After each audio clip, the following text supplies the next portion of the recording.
numbers being called, and casual comments by store clerks, flight attendants, or even toll collectors were fraught with anxiety and dread when they couldn't be heard. As I witnessed these effects firsthand, this strange neurological disease was no longer just something my dad was going through. Now it was something I was going through too. Not so much because it was negatively affecting my relationship with my earthly father, but because it was affecting my young and immature relationship with my heavenly Father.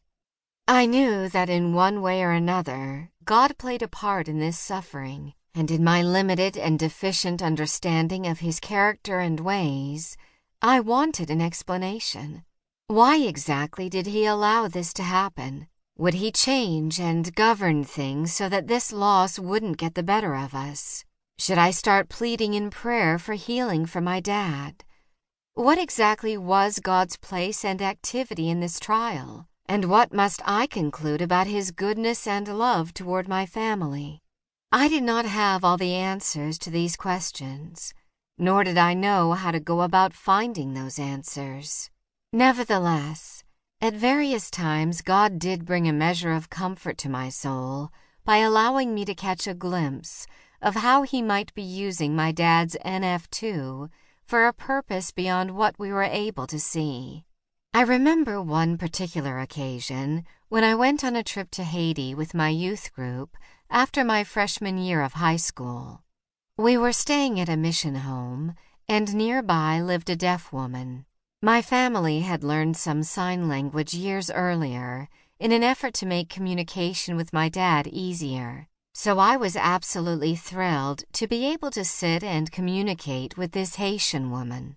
It was the highlight of my trip, and on our return, I joyfully testified to my church congregation of how the Lord had used that opportunity to show me that He was able to work good in the midst of grief and bring purpose to this undesirable pain.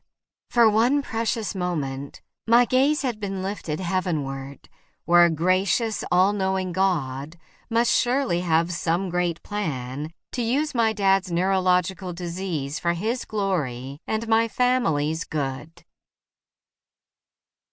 Reality strikes. But just a few months later, my enthusiastic expectations were met with a harsh reality when my own hearing suddenly began to diminish in the middle of the school year. Around the same time I had gone to Haiti the summer before, a routine MRI had revealed a tumor on each of my auditory nerves, showing clearly that NF2 had indeed been passed down to me. Even though there had been small indications that my hearing had changed a bit, such as my friends often having to repeat themselves, I honestly didn't think much of it when we received the diagnosis. But I will never forget the car ride home from the doctor's office with my mom.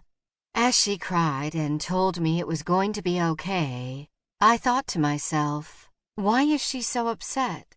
It's not like the tumors are really affecting me yet. We already knew there was a good chance this had been passed down. After all, it had already been confirmed that my older sister had the disease as well, and she was doing just fine. My dad hadn't started losing hearing until his early 40s, so surely there wasn't much to worry about for now. We'd keep an eye on things, and normal life would go on. Normal life did not go on.